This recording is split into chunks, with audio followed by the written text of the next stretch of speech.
Wow, what an episode. My favourite episode so far. Spoilers ahead. Probably should have said this before my thumbnail. Sorry, but it's fairly obvious. And go watch it. Just go watch the episode. Now just go bloody watch it. Alright. Let's begin the review.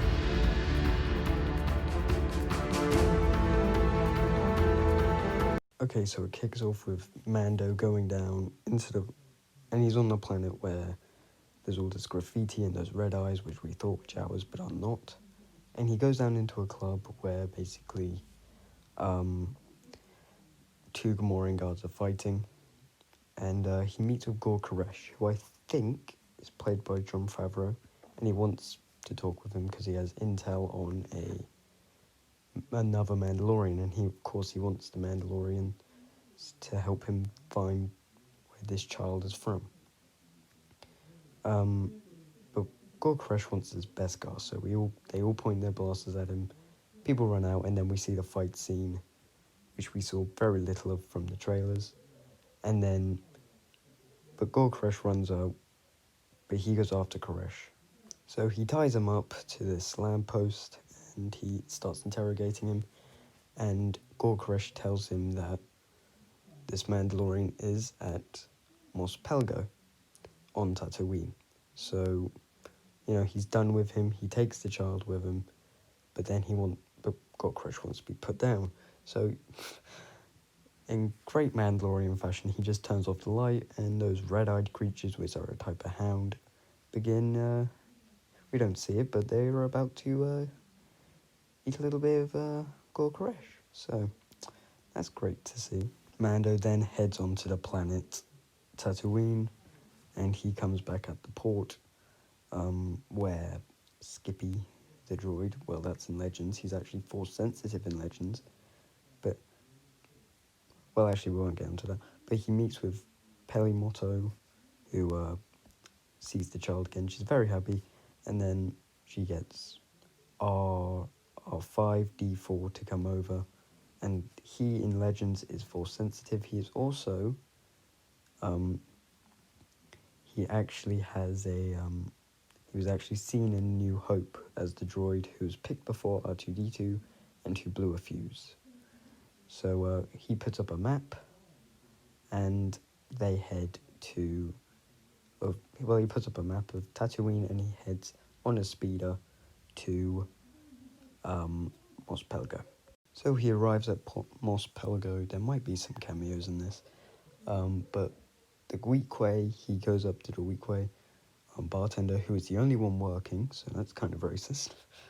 And he wants to meet this Mandalorian, but this Mandalorian comes and meets him, and he's dressed in Boba Fett's armor. He's obviously not Boba Fett. And they're going to have a chat, but when he takes off his helmet, it's obvious he's not a Mandalorian. So this is Cobb Vanth, who is from the Aftermath series. I've never read that, I've never read it, so don't know too much about him, but they're about to have a standoff until the ground starts shaking. Oh shit, is this an earthquake? Hell no, it's not. I knew immediately that this was a crate dragon when it just ate up that bantha. It was so cool. It looks amazing in this episode. Also, I think Cobb Vanth looked a little bit ridiculous. I don't know. It might just be the armor. Well, maybe not the armor, but his suit underneath. That makes him look a little bit weird, but for the most part, he looks fine. Of course, we've seen the crate dragon in A New Hope as a skeleton, as C-3PO walks past it. As they head towards the cave, Cobb Vanth explains his backstory how he got the armor. Basically, it was after the second Death Star blew up, and some raiders who pretended to be miners, actually called, what was it, the Red Key Crime Syndicate or something?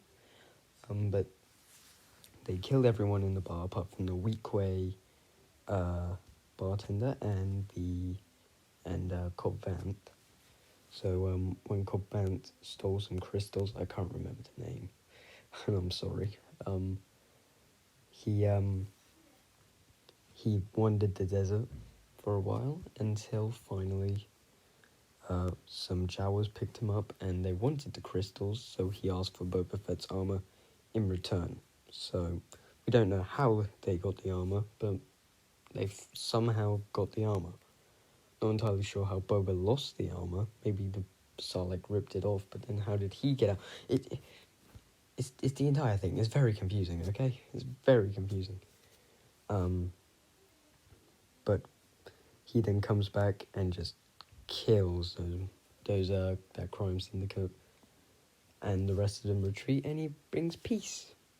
Peace to the place. God, that was a tongue twist. Cobb Vanth and Boba then run into some... No, not Boba. Din Djarin run into some Tusken Raiders where it turns out the Tusken Raiders also want to kill the Krayt Dragon, and Din Djarin can now apparently speak a full Tusken Raider and can do more than just the sign language.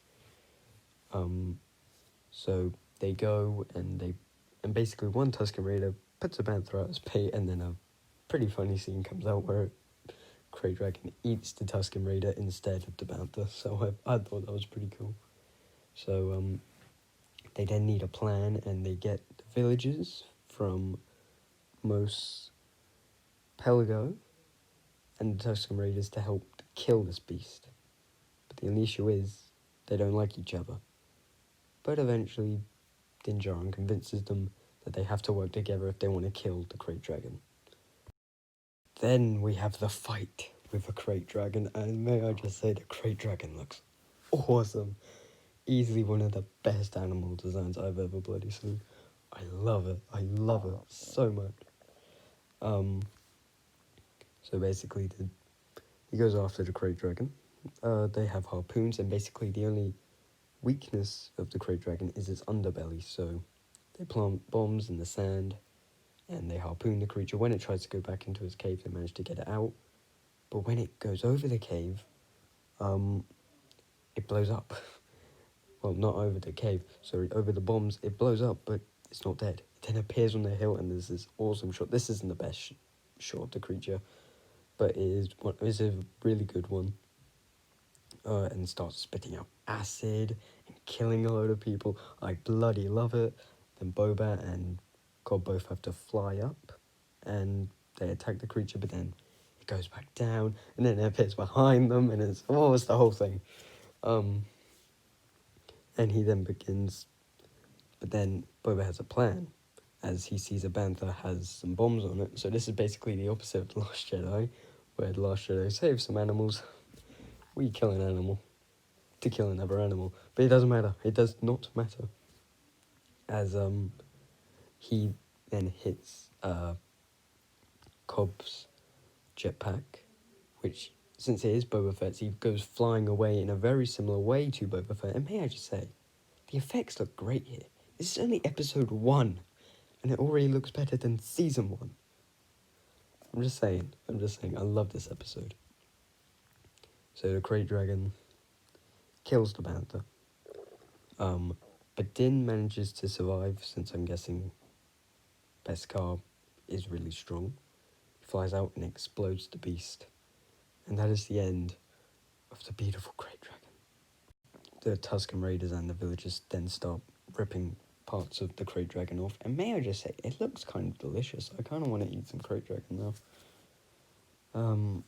And this Tusken Raider finds like a ball. I don't know why he cares so much about that ball, but they do. But of course, Din Djarin gets given the Mandalorian armor back, and Cobb tells him that he didn't break it. So Boba and the child go off on the speeder, and that is the end.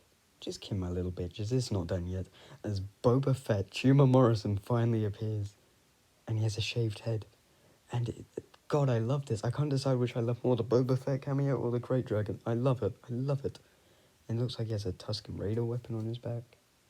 But this is Chima Morrison, and this is the first look of an adult Boba Fett without his helmet on. He looks awesome. I love it. I love it. But he's had his shaved head since what? Since about 20 BBY, like mid 20 BBY. Because you can see in the Clone Wars he has a shaved head. But I loved this episode. I loved it. So that was my review. This will come out on Saturday, so I'll be a day behind everyone. But it doesn't matter. I upload Saturdays and Thursdays, but I haven't been uploading much because I knew this was coming. So for the next 8 weeks, I'll be uploading Mandalorian Season 2 reviews. So guys, I hope you did enjoy the video. If you did, I didn't even mention the title. The title of the episode is called The Marshal, and it's Chapter 9. Don't understand why a marshal has anything to do with Mandalorians, but I know the rank for clones, and that's Marshal Commander, but I don't know what it has to do with Mandalorians. But anyway, I love this episode. My favourite Mandalorian episode yet. And this is only the start of Season 2.